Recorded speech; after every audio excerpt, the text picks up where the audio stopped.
Oke, lanjut dua kabar gacor.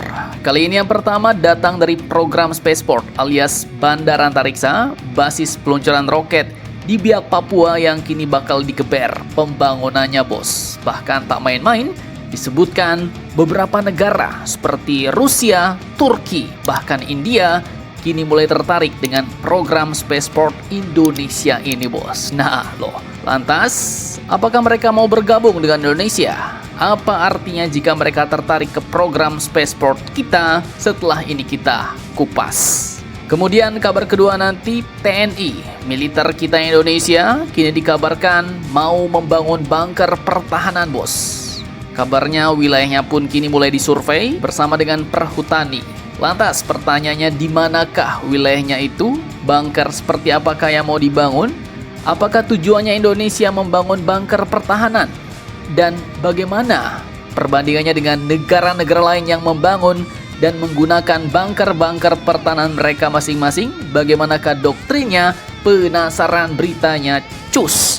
Mari kipas, mari kita kupas berita lengkapnya satu per satu bosku. Oke, yang pertama soal basis peluncuran roket dan satelit kita bos. Jadi admin kutip dari industrikontan.co.id, CEO PSN PT Pasifik Satelit Nusantara, yaitu Bapak Adi Rahman Adiwoso, baru-baru ini mendorong percepatan pembangunan pelabuhan antariksa yang akan jadi salah satu gerbang peluncuran satelit dunia berbasis kawasan ekuator bos. Jadi saat pembukaan Asia Pacific Satellite International Conference atau APSAT 2026 di Jakarta Selasa 12 Mei 2026 kemarin, beliau menyatakan bahwa kepala negara sudah mengumumkan bahwa pelabuhan antariksa akan berada di Biak. Bahkan beliau menyebut proyek Spaceport Biak ini mulai menarik perhatian sejumlah negara dan perusahaan-perusahaan internasional bos. Tak main-main, saat ini katanya telah ada komunikasi dan pembahasan antara Indonesia dan Rusia, serta perusahaan dari Turki dan India terkait pengembangan fasilitas tersebut. Pasalnya basis peluncuran roket antariksa di Biak Papua nantinya tidak hanya digunakan untuk kepentingan domestik saja bos, tapi juga dibuka untuk akses internasional. Nah, jadi mungkin kita bakal nerbangin satelit negara-negara lain yang mau menempatkannya ke orbit masing-masing. Mantap jos nih. Lantas, pertanyaannya mengapa Rusia, India, dan Turki kepincut? Apakah artinya itu bos? Nah, ya jelas ini salah satu alasannya karena lokasi ekuator sangat langka dan bernilai tinggi bos. Itu keunggulan geografis kita. Negara-negara besar antariksa jelas selalu mencari lokasi peluncuran yang optimal. Contohnya, Amerika punya Florida ya kan? Kemudian Eropa punya Guyana Space Center di dekat ekuator. Rusia sebagian besar spaceportnya jauh dari ekuator. Dan India sama, juga ingin akses peluncuran yang lebih efisien. Maka ketika Indonesia membuka peluang spaceport internasional di Biak, banyak pihak yang mulai tertarik bekerja sama. Rusia, Turki, India. Ini bisa berarti adanya tawaran investasi, transfer teknologi, kerjasama roket, kerjasama satelit, pelatihan SDM, bahkan kemungkinan fasilitas peluncuran bersama bos. Nah, apakah ini berarti Indonesia bakal punya roket sendiri? Ya, artikel juga menjelaskan bahwa Indonesia ingin membangun manufaktur satelit, sistem peluncuran, SDM antariksa, sampai dengan ekosistem industri antariksa nasional. Bahkan kemarin Pak Prabowo mau mengikutkan WNI dalam program kosmonot Rusia bos. Mantap jos.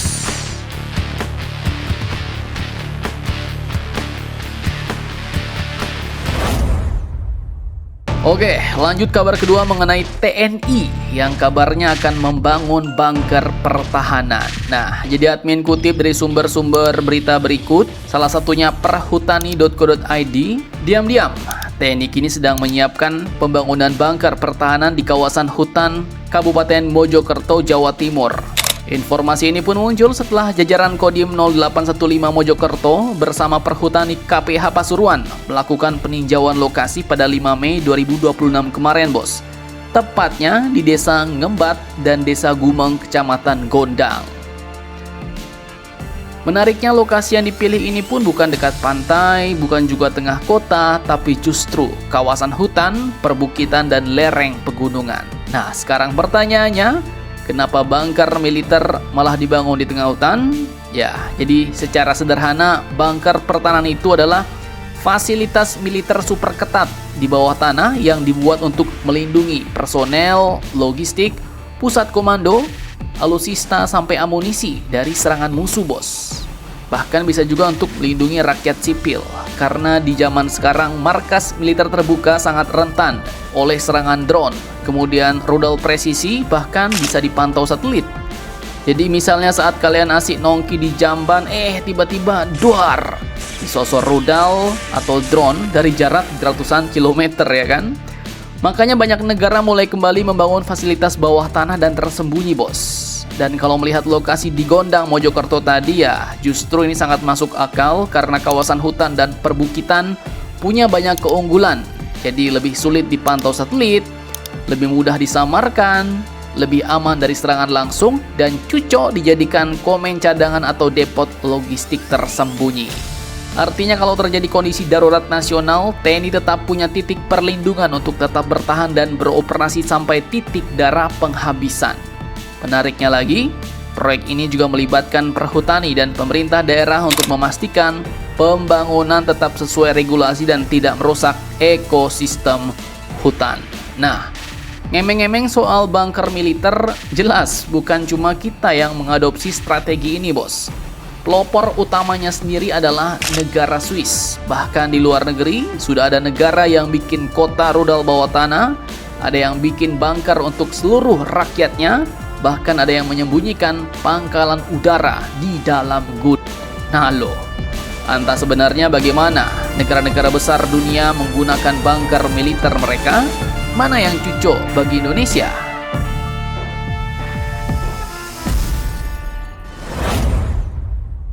Oke, jadi kalau bicara soal negara yang paling gila bunker, ya jelas salah satunya Iran, bos. Iran membangun jaringan bunker terowongan sampai kota rudal bawah tanah untuk melindungi misil dan pusat komando mereka dari serangan udara. Bahkan beberapa pangkalan drone Iran dibuat di dalam gunung. Di sini jelas mereka sadar bahwa aset-aset militer mereka bakal jadi santapan lezat, bos, kalau disimpan di area terbuka. Iran sadar mereka mungkin kalah dalam dominasi udara melawan kekuatan besar seperti Amerika dan antek-anteknya. Maka strategi mereka adalah membuat aset militer mereka sulit dihancurkan. Nah, kemudian yang kedua ada Swiss. Nah, kalau Swiss ini beda konsep, bos, bunkernya. Jadi kalau Iran tadi melindungi misil, Swiss malah buat bunker untuk melindungi seluruh rakyatnya. Jadi sejak era Perang Dingin, Swiss membangun shelter nuklir massal, bos, dan bunker Alpen yang tersembunyi di pegunungan. Bahkan banyak bunker yang disamarkan jadi rumah biasa. Jadi dari luar kayak gudang biasa, ya kan? Sekali masuk ternyata akses ke bunker nuklir. Nah, kemudian lanjut ada Amerika. Amerika punya bunker super terkenal seperti Cheyenne Mountain Complex di Colorado, bos. Ini pusat komando bawah gunung yang dirancang tahan serangan nuklir. Kemudian Tiongkok sekarang juga sangat serius membangun fasilitas bawah tanah untuk misil, command center, dan pangkalan militernya. Karena jelas perang modern hari ini bukan cuma soal tank dan jet tempur, tapi soal siapa yang bisa tetap bertahan hidup saat serangan pertama terjadi. Nah, lantas bagaimana menurut kalian? Konsep bunker siapakah yang paling cocok buat Indonesia?